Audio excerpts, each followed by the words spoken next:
Downriver, Michigan. When someone says the word downriver, what is the first thing that comes to your mind? River,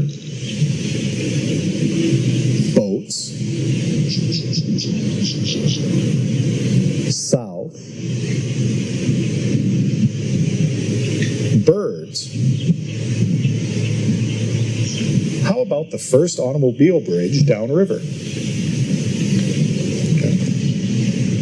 Behind me is the Grosse Ile Toll Bridge, the first bridge to Grosse Ile for vehicle traffic. Built between 1912 and 1913 by owner of the northern end of Grosse Ile, Edward W. Voit. Voit was a well-known businessman in the community, one of the founders of Detroit Edison Company, owner of a large beer brewery, a ferry boat company, founders of Detroit Museum of Arts, Miles Theater Company, and Voit Parks in Detroit. He foresaw the need for improvements in transportation to and from Grosse Ile. Edward W. Voit was born in Deubeln, Saxony, Germany on April 5, 1844. His father brought him to America in 1854 when he was 10 years old. Voit followed his father in business, taking over a beer brewery he had established in the 1860s. Under the Junior Voigt's leadership, sales increased, and he eventually bought the business from his father. His product soon became one of the most popular in the city, and the capacity of his brewery grew from 3,000 barrels annually to more than 43,000 barrels, which was then the largest brewery production in the state of Michigan.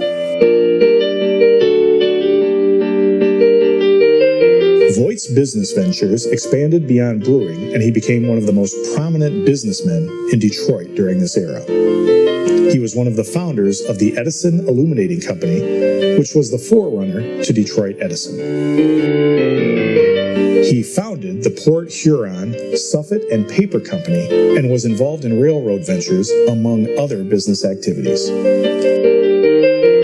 Voit was also a major real estate developer in Detroit who assisted in planting the lots and building streets for a very desirable neighborhood along Woodward Avenue, now known as the Boston Edison Historic District.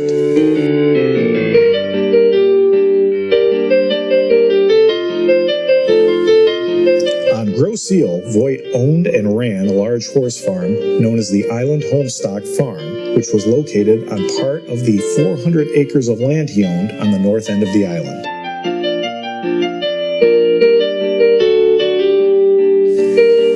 He raised Percheron horses on the farm that his brewery used to transport beer barrels in Detroit. He also owned a ferry boat service that was one of the few businesses that regularly carried people and goods to and from Grosse Ile.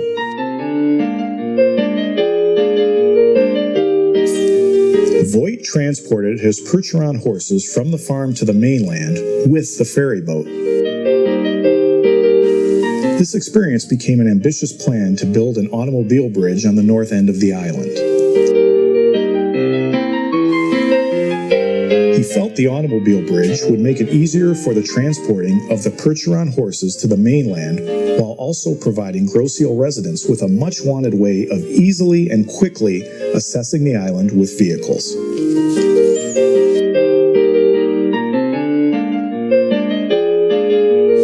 At the time, the idea of building an automobile bridge was very popular with Grosse Ile residents. However, given there were fewer than 1,000 residents on Grosse Ile, and local governments did not have funding to build an automobile bridge to Grosse Ile, this project could only be made a reality with private funding.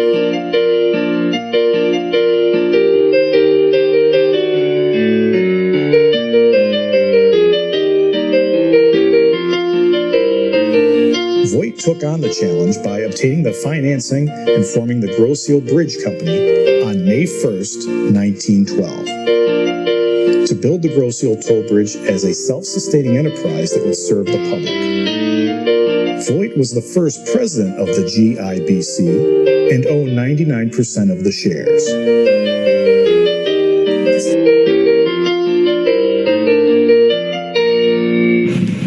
The toll bridge connects two downriver communities, the community of Riverview and the community of Grosse Ile Township. The bridge consists of 900 tons of steel and is over 3,100 feet long, starting over at Riverview at the narrow area and continuing on to the large causeway in Grosse Ile.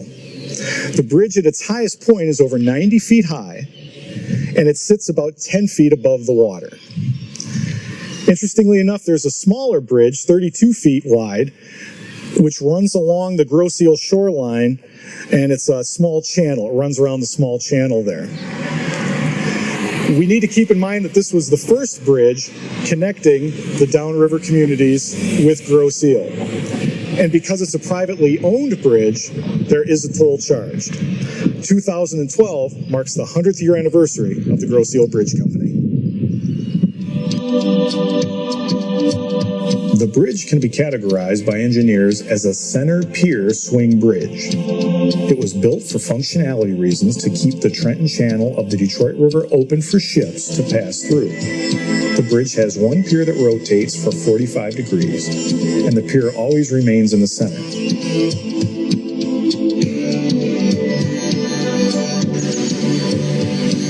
Historic bridge expert Nathan Holt arrives for a visit to explore the bridge construction in a deeper level. The Grosse Ile Toll Swing Bridge is a through truss swing bridge with a Warren truss configuration. And what we mean by that is it's a truss bridge, and the truss bridge is where we have a series of triangles formed by a framework of steel that hold the bridge together. This is the main span of the bridge right here. There's the center pier. You notice that it's halfway in between these piers. That's where the term center pier comes from. And so this is a span that would rotate open. And these two spans on each end of the bridge, on either side of the swing bridge, are the through truss approach spans. And over here is the trestle approach span indicated in the plans, and also a short trestle approach span at this end. When we look at the truss span, you can see that Warren truss configuration. It goes, you can see these little V's in there, this repeating V pattern. That's what defines the Warren truss. You can see it both in the swing and the through truss spans. The bridge has what we call riveted connections, and that provides a rigid, solid connection for all these different parts on the bridge. It's the way it's fastened together. They're fastened to these plates called gusset plates. In 1913, this was fairly cutting edge of what was pretty much becoming the standard by that point. Earlier bridges were connected with things called pins, and they provided a much more loose connection, and they were easier to assemble without the equipment that became available in the early 20th century. The bridge originally, as built, had a queen post pony truss approach span. A pony truss is just like the through trusses, except it does not have overhead bracing that you drive through. It just had trusses on the sides. And this queen post was replaced several years ago, but it was part of the original design. You can see here, these are the connections of the bridge, or the truss here. And this is a similar design as the main and approach through truss spans. They have these same, this is the gusset plate here. Is a vertical member, these are diagonal members. When we're looking at defining a truss configuration, we look at the diagonal members, and a queen post is a truss that just has this one X in the center, and that's pretty much all it has for diagonals. That defines the queen post. Down here you can see, this is the roadway here, and this is the proposed sidewalk that was never built. And so this would have been the railing for the sidewalk. This would have been what we'd call a sidewalk cantilever. And none of this was ever built, just this part was built.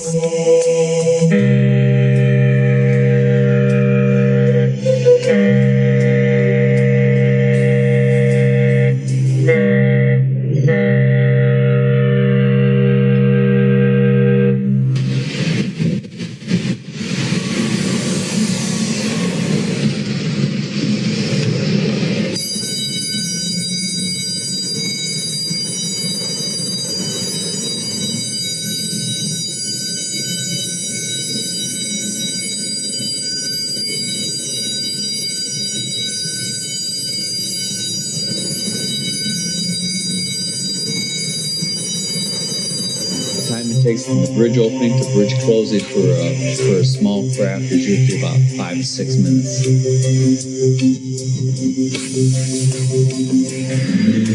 The first thing I do is I hit the signal lights. That tells the vessel out there that I know that he knows that I know that he's there. And according to the instructions on the wall there, it has to be done. So he can't proceed without that signal light going on. The very next thing I do is I turn on the bells and flashers. That lets the car traffic know that, hey, the bridge is going to be open. Follow that by turning on the red traffic control lights, so green to red. Once I see that the cars are clear, I'll bring the gates down.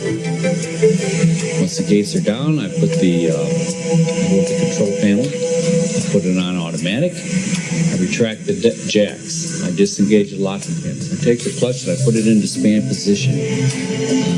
Sometimes we have to jog, almost always we have to jog the motor to get in that position. Once I'm in span position, I sound the marine horn. It's very loud. One long, one short.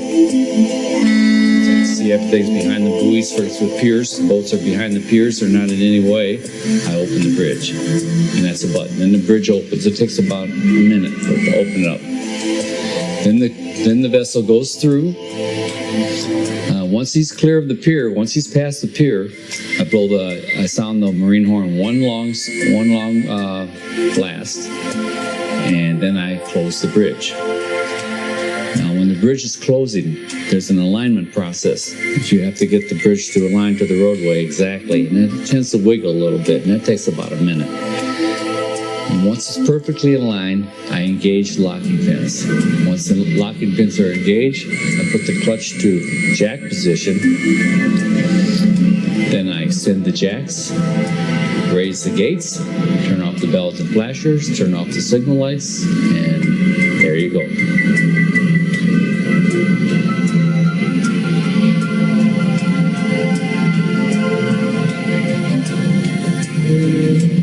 When you have a big freighter, it could be like 20 minutes because you open it up very soon because he can't stop, and it's a lot of weight. You know, there are thousands of tons of in that ship there, and it's not like a car. He can't stop.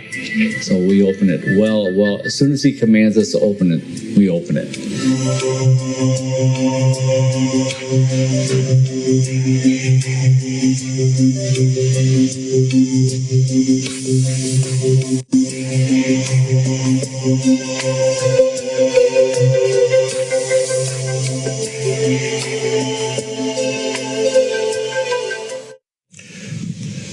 For most of its history, the operation of the toll bridge has been uneventful.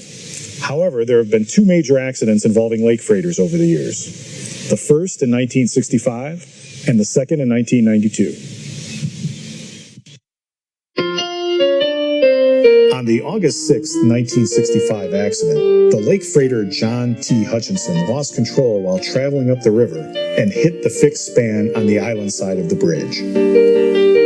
The ship's bow crumpled one span, and 7 men threw themselves in the water for safety. 3 cars were knocked down the river, but fortunately no one was hurt.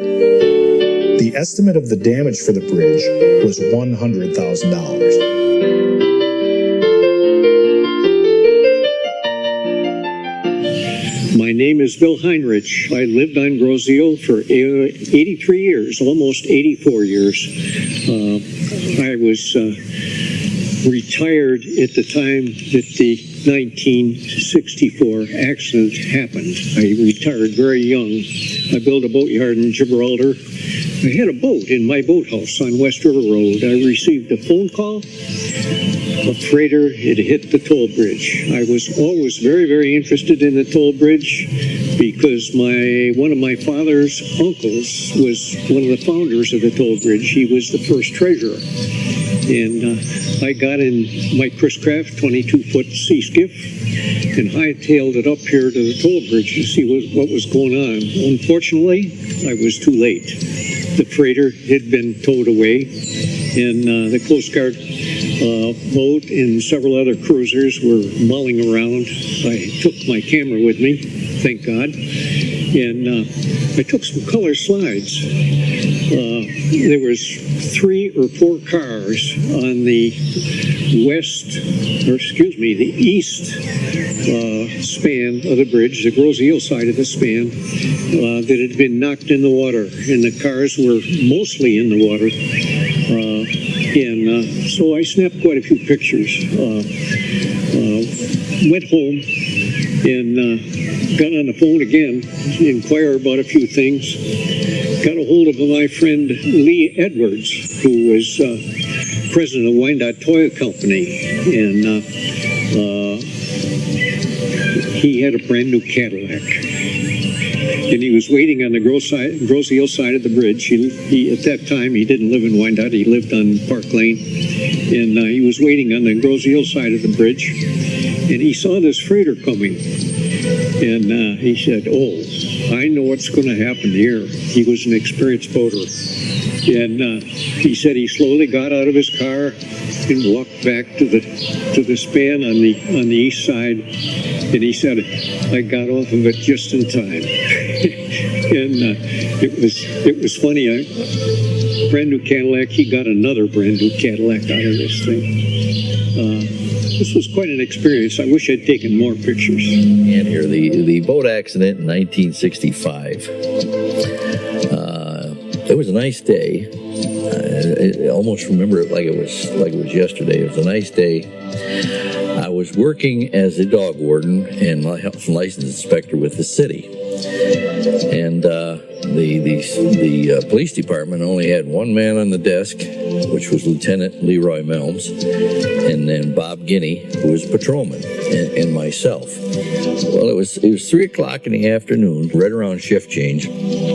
Bob and I, Patrolman Guinea, were writing up our reports for the end of the day when the phone rang, and Lieutenant Melms answered the phone, and we were listening to see. We didn't know what was happening. We may have to leave and go on a run. So we heard Lieutenant Melms say, "Hi, Vince, how the heck are you?" Because we always talked to the guy on the bridge. Vince was a very personable guy, and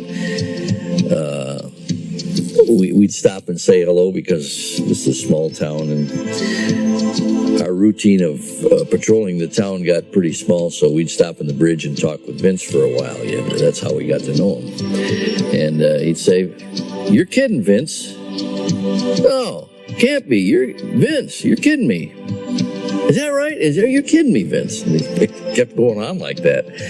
So Leroy hangs up the phone. He said, "Guys, get over at the bridge. A boat just hit the bridge." And he says, "There's people in the water over there." So we jumped in the car, Bob Guinea and myself, and we sailed over there, and we got there, and we pulled right up on the bridge. And the bridge had already, it was swung open and it stayed open, so we could only go so far, and then we'd have been in the water, but they had the barricade. And we looked across the way, and on the other side, as I say the other side, there was a huge freighter, and he was just sitting there, and I looked over and I could see cars. Even when we were pulling up, we could see that the bridge the other section of bridge had fallen into the water, and we saw cars on that section just like they were suspended, not sliding into the water yet. And I thought, oh my God, somehow we got to get over there, And then right after that, I saw the Grosse Ile police pull up. And they would have had to gone in the water to go swimming. They had to pick these people up. But later we found out that nobody landed in the water. They had seen the bridge, and Vince was waving his arms frantically, get back, and then boom, they hit the bridge, and everybody went running and got off of that span before it hit in the water. The guys jumped out of their cars and everything. 27 years later, on September 6, 1992, the 730-foot freighter boat H. Lee White lost control traveling down the river and hit the bridge, got one of the approach stands and knocked them down in the river. As quoted by the Ile camera, the ship missed the east side opening of Grosse Ile Bridge by about 100 feet. The freighter was headed south to McLeod Steel in Trenton with a load of iron ore pellets. As a result of the accident, the ship was stuck in an angled position for about 12 hours, with the bow wedged against the bridge and the stern aground on the mainland. Several cars on the bridge managed to get safely off when the crash appeared inevitable. No one was hurt. The Trenton Channel remained blocked until 7 tugboats pulled the freighter out of the mud. Although there was about $250,000 in damage to the ship, crew members said the freighter was deemed fit. My name's Ted Kovach. I was project manager for J.S. Albarisi Construction Company, and when the bridge went out in September 1992, and I believe it was September 6, 1992, and my wife and I was traveling in the neighborhood, and we had heard what had happened on the radio, and I told her, what was going on, and she says, well, I think the owner of the bridge company comes into the restaurant where my wife was working. It was my sister's restaurant. It was called Kathy's Cafe on the island. And I said, well, you know what? And this was on a Sunday. I says, tomorrow morning, I says, if that owner comes in, Mr. Smoke, give him my card.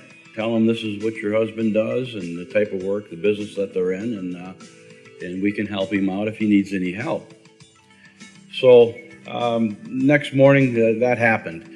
Wasn't long after that same morning, Paul had given me a call. I was at my office, and he had given me a call and asked if I would meet him down at the bridge. My name is Bruce Burt from Riverview Associates. I'm Vice President of Engineering. At the time of the replacement of the Grosse Ile Bridge span, I was a project engineer at Riverview Associates. I was called on Labor Day of 1992 by Dave Ruby, who was the founding principal of Riverview Associates. He told me, Bruce, there's a problem down at the bridge. There's been a collision, and I need you to come down just as soon as possible because it's been a very serious accident.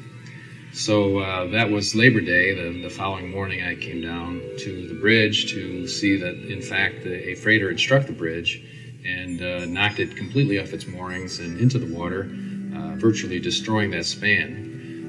And we knew that this was the timing of getting the replacement span in place as quickly as possible was critical because of the inconvenience to residents. Paul had ended up giving Ruby a contract for the engineering.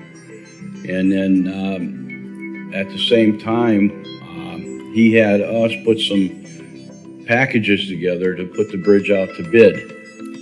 And so we put together a set of plans and specifications, sent it out to a list of bidders, and the low bidder was then awarded the project. That company was Albarisi, located in St. Louis, Missouri, and they had got the project to not only fabricate the new structure, but also to put it in place. And one of my ideas was for removing the bridge was to incorporate 2 barges and basically hook the 2 barges, sink the barges down, and then hook it to the bridge, and then lift the bridge, pump the barges back out, and lift the damaged bridge out of the water.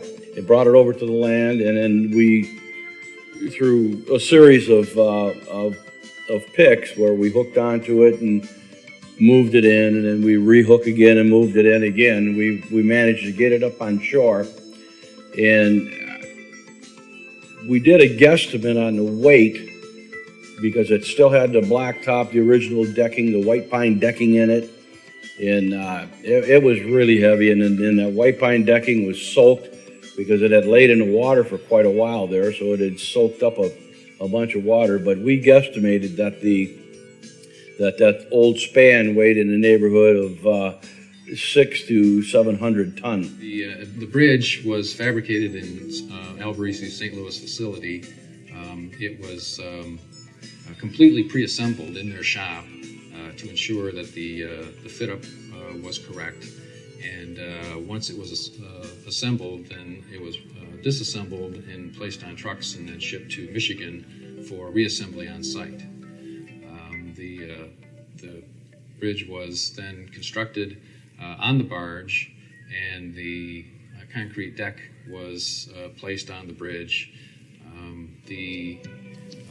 We did use a component called a tension control bolt to mimic the look of a rivet. The tension control bolt is a unique type of fastener that has a splined end that a special wrench attaches to. The wrench attaches to both the spline and the nut, and as the bolt is tensioned, the wrench fastens onto this splined area, and when the bolt reaches the proper tension, this spline shears off. So the spline then isn't visible, and you end up with a bolt that has a button head like this that resembles a rivet. If you drive over the Grosse Ile Toll Bridge and you look at that particular span, look closely at the fasteners and you'll see that they don't exactly match or mimic a rivet. They have a nut on one side and then a button head similar to a rivet on the other. January 17th, the work began to install the bridge on the supports. I was on the bridge at the time, watching closely, and the entire process of installing the bridge, from the time it was unmoored on at the landing site to the installation on the in line with the other spans on the piers, was only a matter of about 2 hours. And once it was put in place, the traffic was almost immediately opened. I believe it was only about 2 hours of additional work that needed to be done, and then the bridge was open for service. So from the time of the accident, which was Labor Day of 1992, to when it was placed in service was about 4.5 months, which, considering that it was a competitively bid project, there was an insurance company that was involved, that the bridge had to be fabricated from entirely new components and then assembled on a barge and installed in the middle of winter.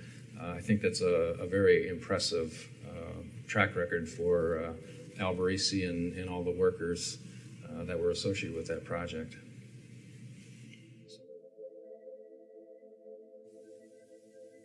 The toll bridge has one of the most beautiful sights on the Detroit River.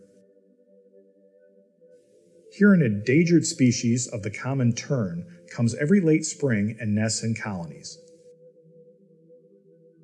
Many birds and other species occupy the undisturbed wildlife. Downriver historical monuments, such as this one, are the hidden jewels of Metro Detroit, still waiting for their exploration from all the people who love boats, water, fishing, and sightseeing.